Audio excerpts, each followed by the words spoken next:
Chapter 15 of A Little Princess by Frances Hodgson Burnett. The Magic.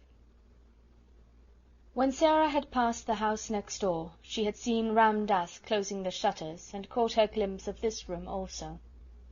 "It is a long time since I saw a nice place from the inside," was the thought which crossed her mind. There was the usual bright fire glowing in the grate, and the Indian gentleman was sitting before it.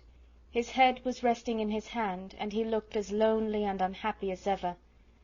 "Poor man," said Sarah, "I wonder what you're supposing." And this was what he was supposing at that very moment. "Suppose," he was thinking, "suppose, even if Carmichael traces the people to Moscow, the little girl they took from Madame Pascal's school in Paris is not the one we're in search of. Suppose she proves to be quite a different child. What steps shall I take next?" When Sarah went into the house, she met Miss Minchin, who had come downstairs to scold the cook. "Where have you wasted your time?" she demanded. "You have been out for hours." "It was so wet and muddy," Sarah answered. "It was hard to walk, because my shoes were so bad and slipped about." "Make no excuses," said Miss Minchin, "and tell no falsehoods." Sarah went in to the cook. The cook had received a severe lecture, and was in a fearful temper as a result. She was only too rejoiced to have someone to vent her rage on, and Sarah was a convenience as usual. "Why didn't you stay out all night?" she snapped. Sarah laid her purchases on the table. "Here are the things," she said. The cook looked them over, grumbling. She was in a very savage humour indeed. "May I have something to eat?" Sarah asked, rather faintly. "Tea's over and done with," was the answer. "Did you expect me to keep it hot for you?" Sarah stood silent for a second. "I had no dinner," she said next, and her voice was quite low. She made it low because she was afraid it would tremble. "There's some bread in the pantry," said the cook. "That's all you'll get at this time of day." Sarah went and found the bread. It was old and hard and dry. The cook was in too vicious a humour to give her anything to eat with it. It was always safe and easy to vent her spite on Sarah. Really, it was hard for the child to climb the 3 long flights of stairs leading to her attic. She often found them long and steep when she was tired, but tonight it seemed as if she would never reach the top. Several times she was obliged to stop to rest. When she reached the top landing she was glad to see the glimmer of a light coming from under her door. That meant that Ermengarde had managed to creep up to pay her a visit. There was some comfort in that. It was better than to go into the room alone and find it empty and desolate. The mere presence of plump, comfortable Ermengarde, wrapped in her red shawl, would warm it up a little. Yes, there Ermengarde was when she opened the door. She was sitting in the middle of the bed, with her feet tucked safely under her. She had never become intimate with Melchisedec and his family, though they rather fascinated her. When she found herself alone in the attic, she always preferred to sit on the bed until Sarah arrived. She had, in fact, on this occasion, had time to become rather nervous, because Melchisedec had appeared and sniffed about a good deal, and once had made her utter a repressed squeal by sitting up on his hind legs, and, while he looked at her, sniffing pointedly in her direction. "Oh, Sarah," she cried out, "I am glad you've come.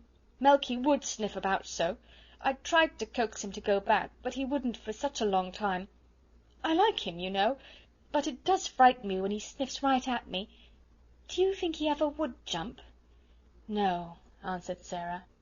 Ermengarde crawled forward on the bed to look at her. "You do look tired, Sarah," she said. "You're quite pale." "I am tired," said Sarah, dropping onto the lopsided footstool. "Oh, there's Melchisedec, poor thing. He's come to ask for his supper." Melchisedec had come out of his hole as if he had been listening for her footstep. Sarah was quite sure he knew it. He came forward with an affectionate, expectant expression, as Sarah put her hand in her pocket and turned it inside out, shaking her head. "I'm very sorry," she said. "I haven't one crumb left.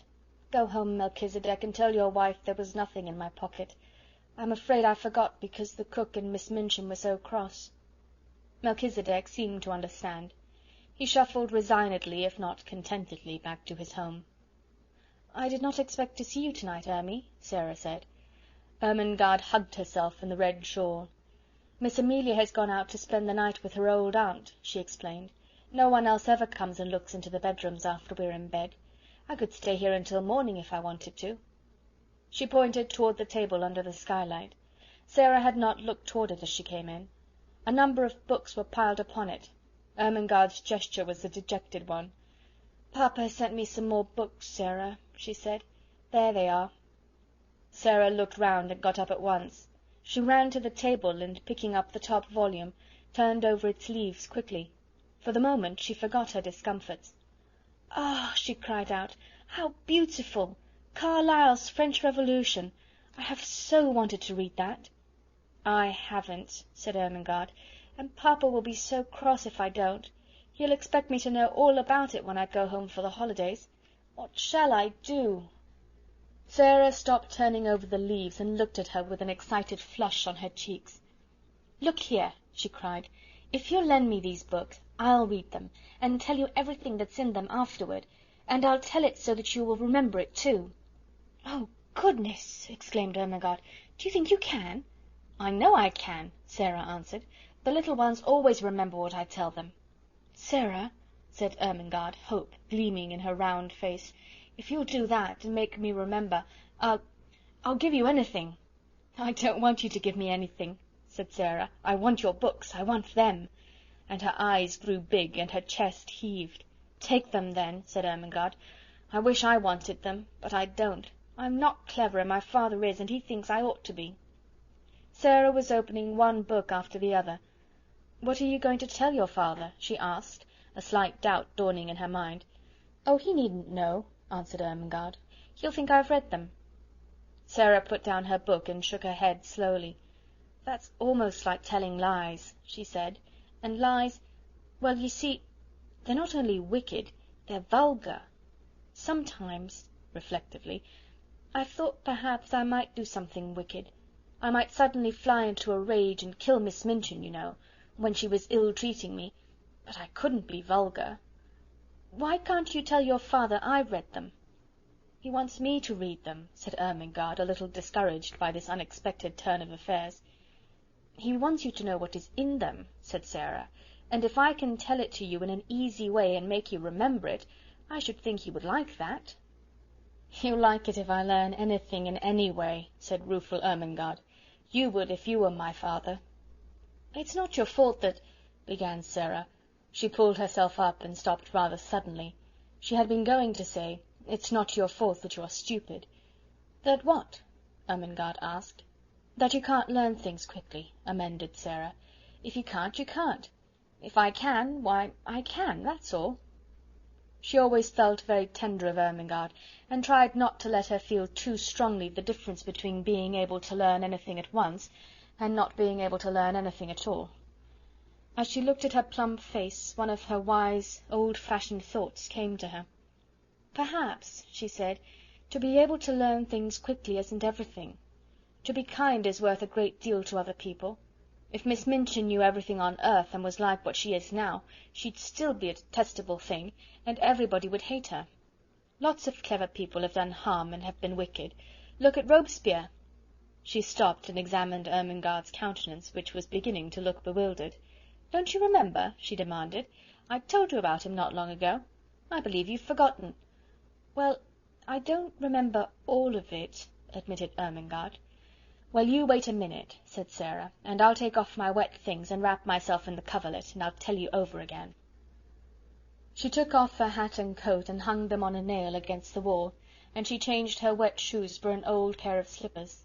Then she jumped on the bed, and drawing the coverlet about her shoulders, sat with her arms round her knees. "Now listen," she said. She plunged into the gory records of the French Revolution, and told such stories of it that Ermengarde's eyes grew round with alarm, and she held her breath. But though she was rather terrified, there was a delightful thrill in listening, and she was not likely to forget Robespierre again, or to have any doubts about the Princesse de Lamballe. "You know they put her head on a pike and danced round it," Sarah explained, "and she had beautiful floating blonde hair, and when I think of her, I never see her head on her body, but always on a pike, with those furious people dancing and howling." It was agreed that Mr. St. John was to be told the plan they had made, and, for the present, the books were to be left in the attic. "Now let's tell each other things," said Sarah. "How are you getting on with your French lessons?" "Ever so much better since the last time I came up here and you explained the conjugations. Miss Minchin could not understand why I did my exercises so well that first morning." Sarah laughed a little and hugged her knees. "She doesn't understand why Lottie is doing her sums so well," she said, "but it is because she creeps up here too, and I help her." She glanced round the room. "The attic would be rather nice, if it wasn't so dreadful," she said, laughing again. "It's a good place to pretend in." The truth was that Ermengarde did not know anything of the sometimes almost unbearable side of life in the attic, and she had not a sufficiently vivid imagination to depict it for herself. On the rare occasions that she could reach Sarah's room, she only saw the side of it which was made exciting by things which were pretended and stories which were told. Her visits partook of the character of adventures, and though sometimes Sarah looked rather pale, and it was not to be denied that she had grown very thin, her proud little spirit would not admit of complaints. She had never confessed that at times she was almost ravenous with hunger, as she was to-night. She was growing rapidly, and her constant walking and running about would have given her a keen appetite, even if she had had abundant and regular meals of a much more nourishing nature than the unappetizing, inferior food snatched at such odd times as suited the kitchen convenience. She was growing used to a certain gnawing feeling in her young stomach. "I suppose soldiers feel like this when they are on long and weary march," she often said to herself. She liked the sound of the phrase, long and weary march. It made her feel rather like a soldier. She had also a quaint sense of being a hostess in the attic.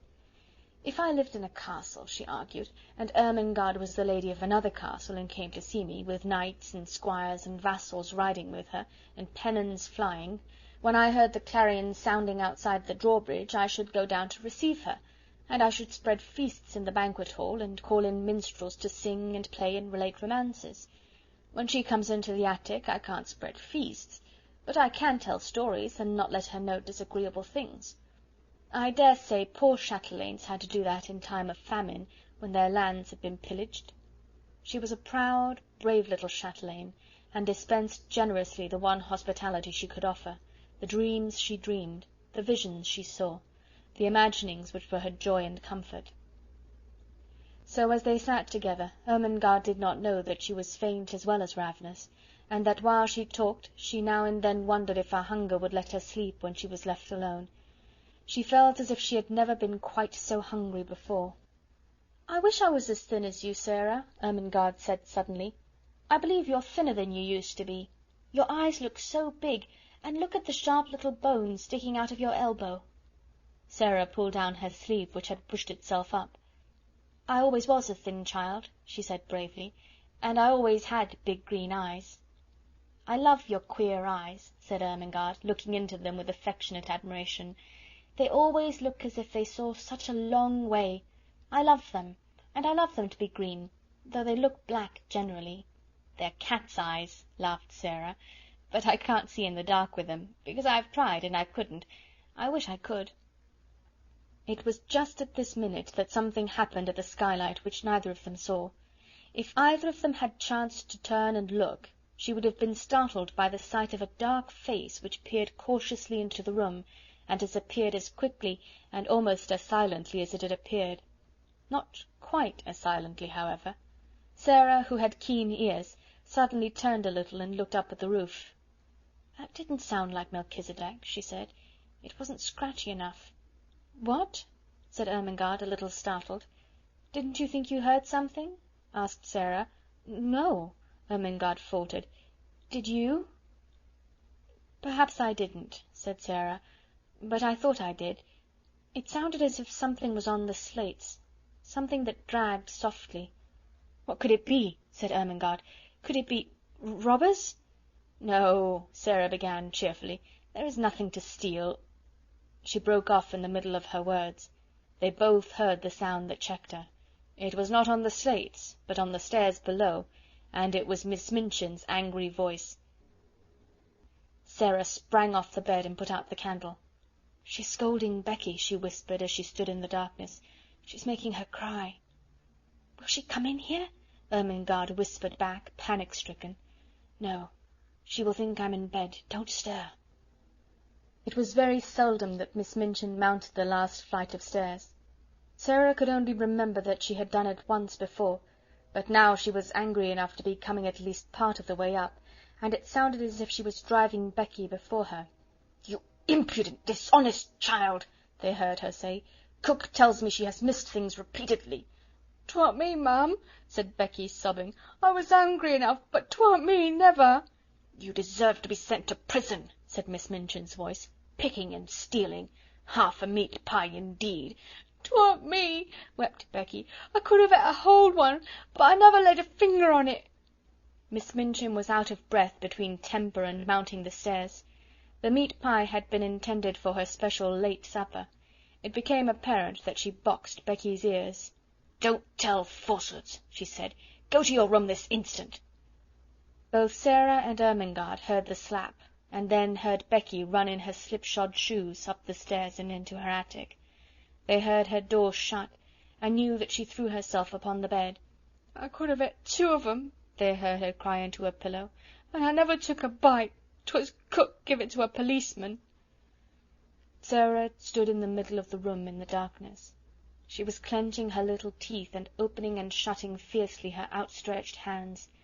She could scarcely stand still, but she dared not move until Miss Minchin had gone down the stairs and all was still. "The wicked, cruel thing!" she burst forth. "The cook takes things herself and then says Becky steals them. She doesn't. She doesn't. She's so hungry sometimes that she eats crusts out of the ash-barrel." She pressed her hands hard against her face and burst into passionate little sobs, and Ermengarde, hearing this unusual thing, was overawed by it. Sarah was crying! The unconquerable Sarah! It seemed to denote something new, some mood she had never known. Suppose... A new dread possibility presented itself to her kind, slow little mind all at once. She crept off the bed in the dark and found her way to the table where the candle stood. She struck a match and lit the candle. When she had lighted it, she bent forward and looked at Sarah, with her new thought growing to definite fear in her eyes.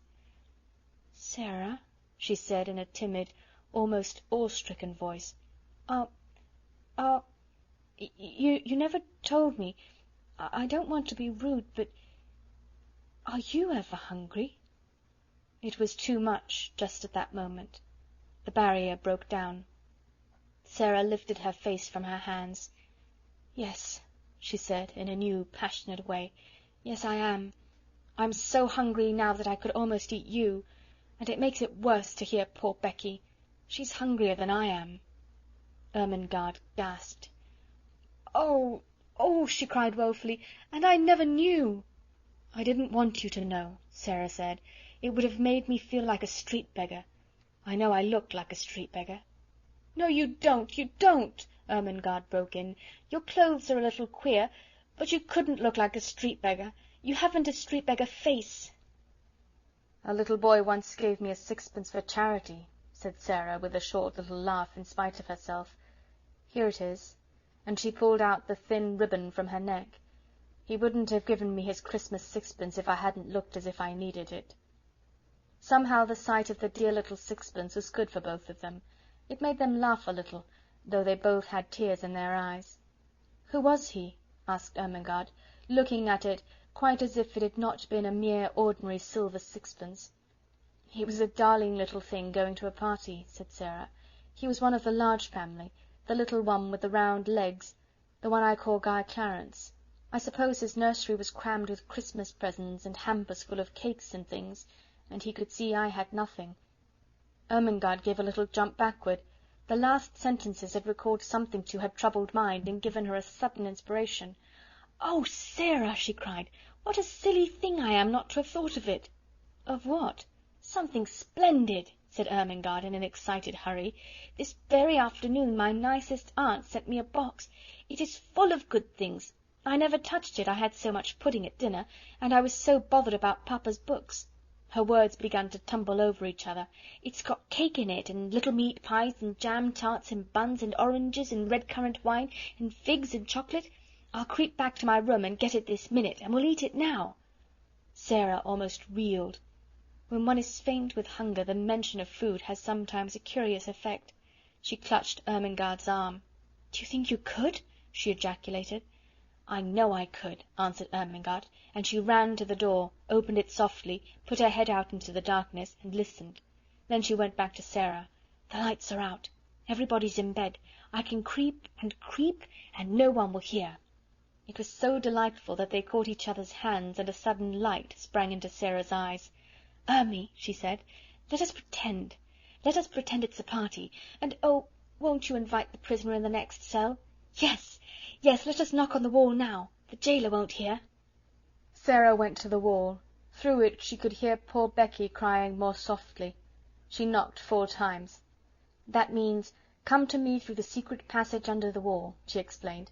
"I have something to communicate." 5 quick knocks answered her. "She's coming," she said. Almost immediately the door of the attic opened, and Becky appeared. Her eyes were red, and her cap was sliding off, and when she caught sight of Ermengarde she began to rub her face nervously with her apron. "Don't mind me a bit, Becky," cried Ermengarde. "Miss Ermengarde has asked you to come in," said Sarah, "because she's going to bring a box of good things up here to us."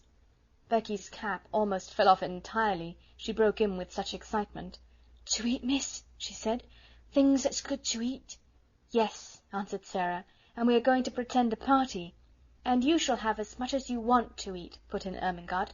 "I'll go this minute." She was in such haste that as she tiptoed out of the attic she dropped her red shawl and did not know it had fallen. No one saw it for a minute or so. Becky was too much overpowered by the good luck which had befallen her. "Oh, miss," she gasped. "I know it was you that asked her to let me come. It makes me cry to think of it." And she went to Sarah's side and stood and looked at her worshippingly. But in Sarah's hungry eyes the old light had begun to glow and transform her world for her.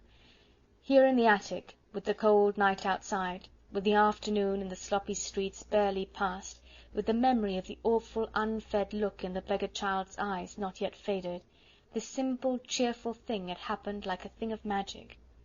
She caught her breath. "Somehow something always happens," she cried, "just before things get to the very worst. It is as if the magic did it. If I could only just remember that always, the worst thing never quite comes." She gave Becky a little cheerful shake. "No, no, you mustn't cry," she said. "We must make haste and set the table." "Set the table, miss?" said Becky, gazing round the room. "What'll we set it with?" Sarah looked round the attic too. "There doesn't seem to be much," she answered half laughingly. That moment she saw something and pounced upon it. It was Ermengarde's red shawl which lay upon the floor. "Here's the shawl," she cried. "I know she won't mind it. It will make such a nice red tablecloth." They pulled the old table forward and threw the shawl over it. Red is a wonderfully kind and comfortable colour. It began to make the room look furnished directly. "How nice a red rug would look on the floor!" exclaimed Sarah. "We must pretend there is one." Her eye swept the bare boards with a swift glance of admiration. The rug was laid down already. "How soft and thick it is!" she said, with a little laugh which Becky knew the meaning of, and she raised and set her foot down again delicately, as if she felt something under it. "Yes, miss," answered Becky, watching her with serious rapture. She was always quite serious. "What next now?" said Sarah, and she stood still and put her hands over her eyes. "Something will come if I think and wait a little," in a soft, expectant voice. "The magic will tell me." One of her favourite fancies was that on the outside, as she called it, thoughts were waiting for people to call them. Becky had seen her stand and wait many a time before, and knew that in a few seconds she would uncover an enlightened, laughing face. In a moment she did. "There!" she cried. "It has come! I know now! I must look among the things in the old trunk I had when I was a princess." She flew to its corner and kneeled down. It had not been put in the attic for her benefit, but because there was no room for it elsewhere. Nothing had been left in it but rubbish, but she knew she should find something. The magic always arranged that kind of thing in one way or another. In a corner lay a package so insignificant-looking that it had been overlooked, and when she herself had found it, she had kept it as a relic. It contained a dozen small white handkerchiefs, She seized them joyfully and ran to the table. She began to arrange them upon the red table cover, patting and coaxing them into shape, with the narrow lace edge curling outward, her magic working its spells for her as she did it. "These are the plates," she said. "They're golden plates. These are the richly embroidered napkins. Nuns worked them in convents in Spain." "Did they, miss?" breathed Becky, her very soul uplifted by the information. "You must pretend it," said Sarah. "If you pretend it enough, you will see them." "Yes, miss," said Becky, and as Sarah returned to the trunk, she devoted herself to the effort of accomplishing an end so much to be desired. Sarah turned suddenly to find her standing by the table, looking very queer indeed. She had shut her eyes, and was twisting her face in strange, convulsive contortions, her hands hanging stiffly clenched at her sides. She looked as if she was trying to lift some enormous weight. "What is the matter, Becky?" Sarah cried. "What are you doing?" Becky opened her eyes with a start. "I was pretending, miss," she answered, a little sheepishly. "I was trying to see it like you do. I almost did," with a hopeful grin, "but it takes a lot of strength." "Perhaps it does if you're not used to it," said Sarah, with friendly sympathy. "But you don't know how easy it is when you've done it often. I wouldn't try so hard just at first. It will come to you after a while. I'll just tell you what things are. Look at these." She held an old summer hat in her hand, which she had fished out of the bottom of the trunk. There was a wreath of flowers on it. She pulled the wreath off. "These are garlands for the feast," she said grandly. "They fill all the air with perfume. There's a mug on the washstand, Becky. Oh, and bring the soap dish for a centrepiece." Becky handed them to her reverently. "What are they now, miss?" she inquired. "You'd think they was made of crockery, but I know they ain't." "This is a carven flagon," said Sarah, arranging tendrils of the wreath about the mug. "And this," bending tenderly over the soap dish, and heaping it with roses, "is purest alabaster, encrusted with gems." She touched the things gently, a happy smile hovering about her lips, which made her look as if she were a creature in a dream. "My, ain't it lovely?" whispered Becky. "If we just had something for bonbon dishes," Sarah murmured. "There!" darting to the trunk again. "I remember I saw something this minute." It was only a bundle of wool wrapped in red and white tissue paper, but the tissue paper was soon twisted into the form of little dishes, and was combined with the remaining flowers to ornament the candlestick which was to light the feast. Only the magic could have made it more than an old table covered with a red shawl and set with rubbish from a long unopened trunk. But Sarah drew back and gazed at it, seeing wonders, and Becky, after staring in delight, spoke with bated breath. "This here," she suggested, with a glance round the attic, "is it the Bastille now, or has it turned into something different?" "Oh, yes, yes," said Sarah, "quite different. It is a banquet hall." "My eye, miss!" ejaculated Becky. "A blanket hall!" and she turned to view the splendours about her with awed bewilderment. "A banquet hall," said Sarah. "A vast chamber where feasts are given. It has a vaulted roof, and a minstrel's gallery, and a huge chimney filled with blazing oaken logs, and it is brilliant with waxen tapers twinkling on every side." "My eye, Miss Sarah!" gasped Becky again. Then the door opened, and Ermengarde came in, rather staggering under the weight of her hamper. She started back with an exclamation of joy. To enter from the chill darkness outside, and find oneself confronted by a totally unanticipated festal board, draped with red, adorned with white napery, and wreathed with flowers, was to feel that the preparations were brilliant indeed. "Oh, Sarah!" she cried out, "you're the cleverest girl I ever saw." "Isn't it nice?" said Sarah. "They're things out of my old trunk.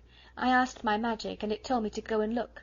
"But oh, miss," cried Becky, "wait till she's told you what they are. They ain't just... Oh, miss, please tell her," appealing to Sarah. So Sarah told her, and because her magic helped her, she made her almost see it all: the golden platters, the vaulted spaces, the blazing logs, the twinkling waxen tapers. As things were taken out of the hamper, the frosted cakes, the fruits, the bonbons, and the wine, the feast became a splendid thing.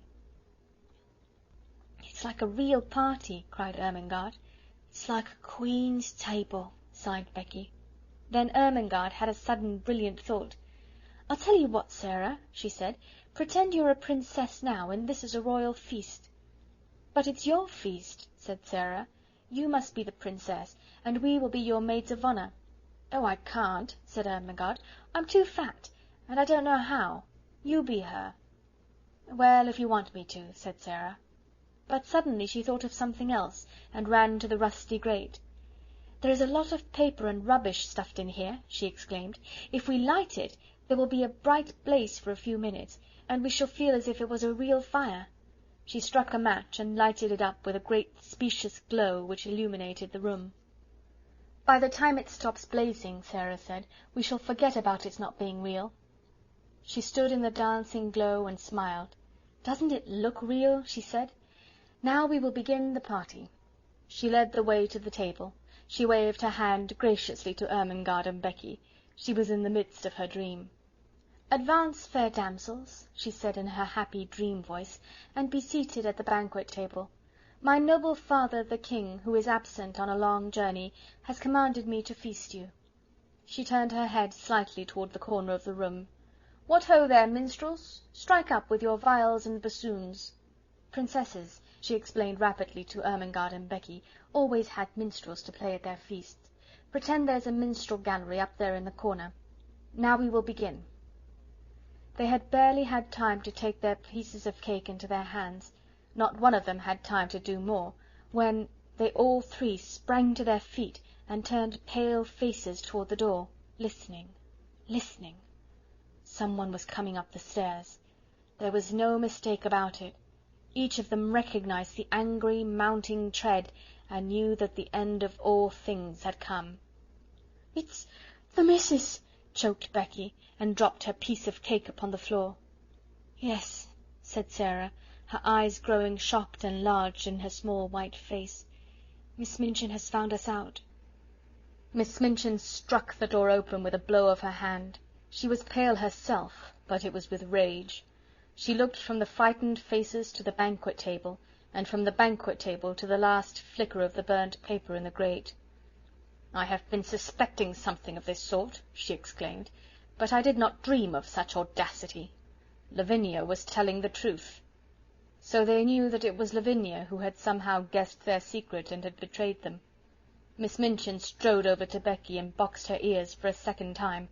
"You impudent creature," she said, "you leave the house in the morning." Sarah stood quite still, her eyes growing larger, her face paler. Ermengarde burst into tears.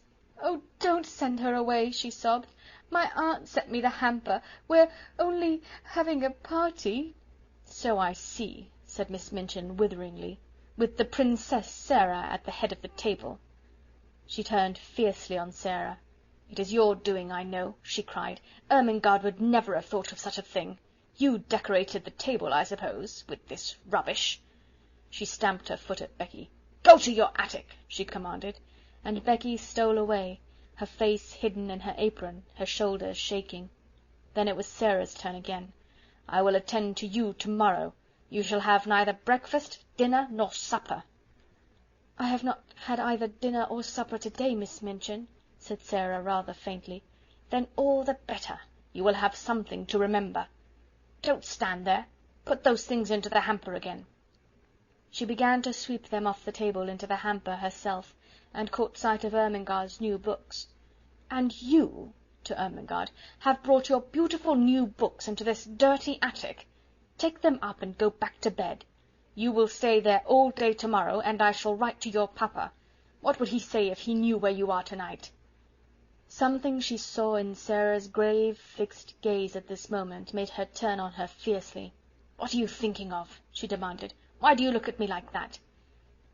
"I was wondering," answered Sarah, as she had answered that notable day in the schoolroom. "What were you wondering?" It was very like the scene in the schoolroom. There was no pertness in Sarah's manner. It was only sad and quiet. "I was wondering," she said in a low voice, "what my papa would say if he knew where I am tonight." Miss Minchin was infuriated, just as she had been before, and her anger expressed itself, as before, in an intemperate fashion. She flew at her and shook her.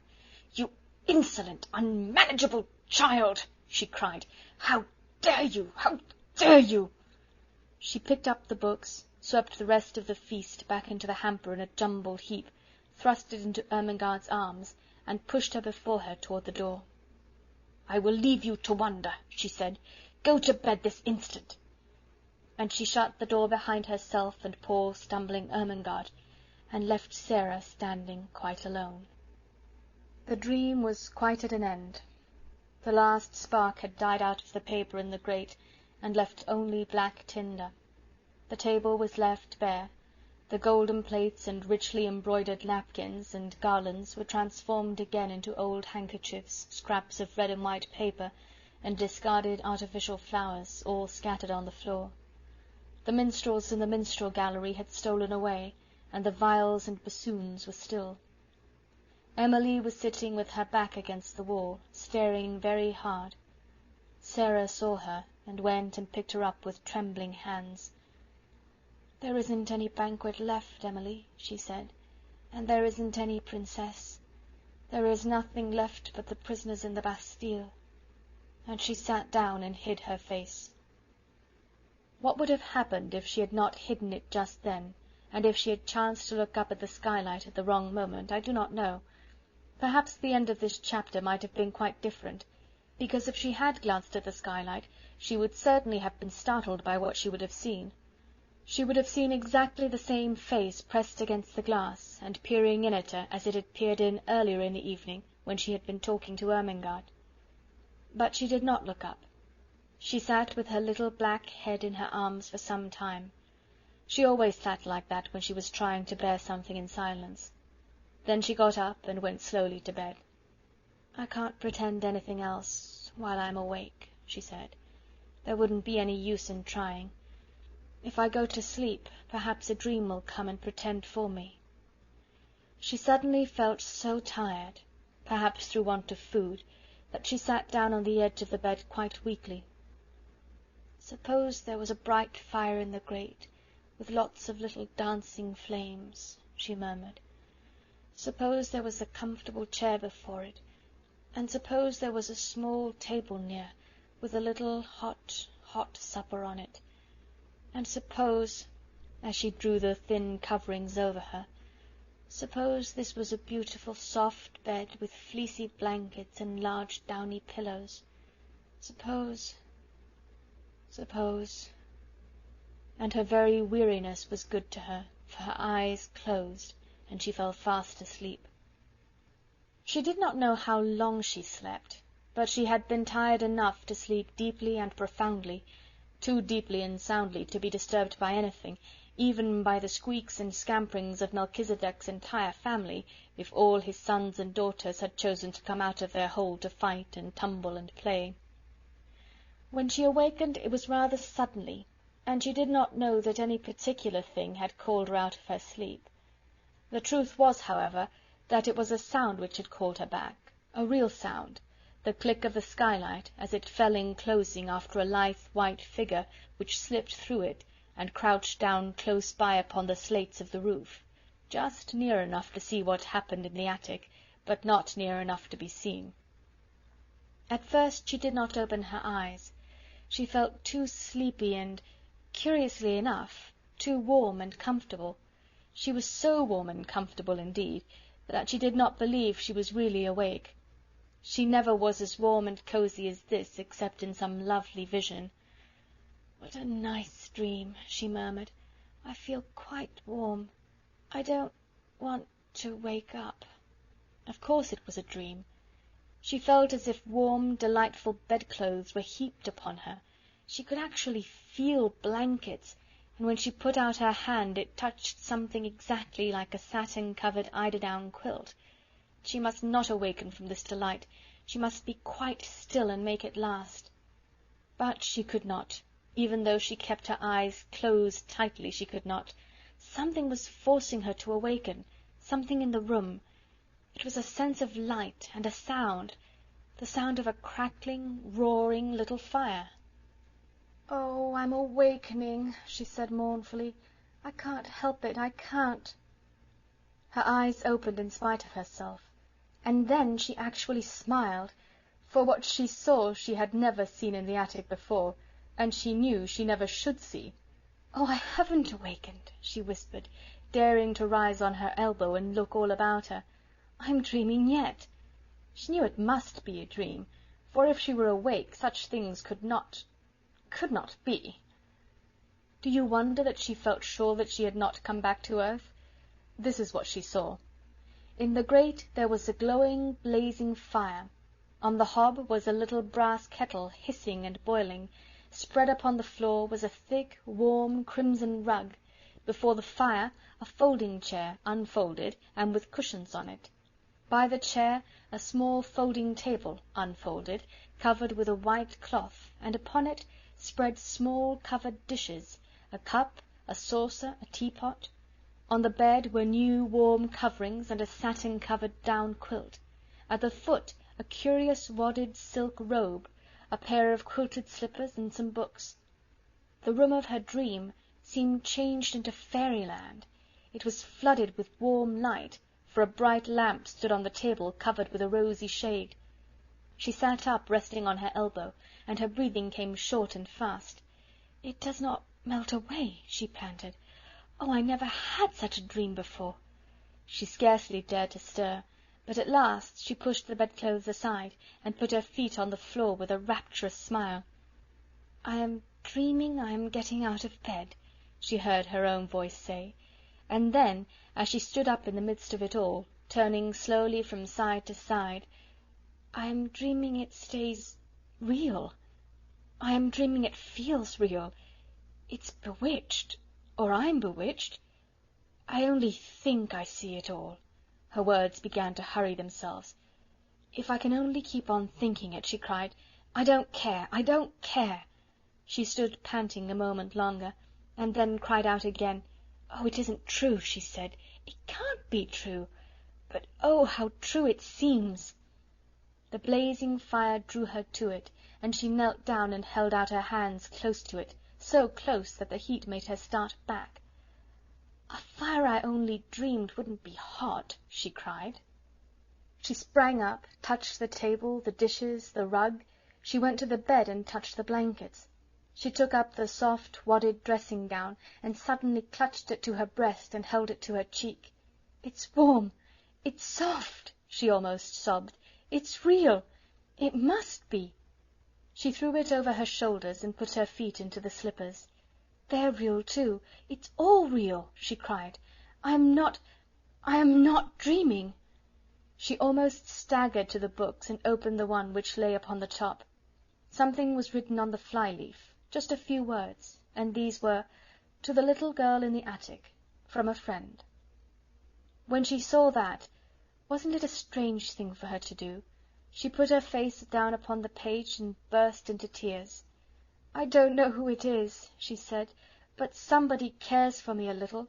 I have a friend." She took her candle and stole out of her own room and into Becky's, and stood by her bedside. "Becky! Becky!" she whispered as loudly as she dared. "Wake up!" When Becky wakened, and she sat upright, staring aghast, her face still smudged with traces of tears, beside her stood a little figure in a luxurious wadded robe of crimson silk. The face she saw was a shining, wonderful thing. The Princess Sarah, as she remembered her, stood at her very bedside, holding a candle in her hand. "Come," she said. "Oh, Becky, come!" Becky was too frightened to speak. She simply got up and followed her with her mouth and eyes open and without a word. And when they crossed the threshold, Sarah shut the door gently and drew her into the warm, glowing midst of things which made her brain reel and her hungry senses faint. "It's true!" she cried. "I've touched them all. They're as real as we are. The magic has come and done it, Becky, while we were asleep. The magic that won't let those worst things ever quite happen." End of chapter 15.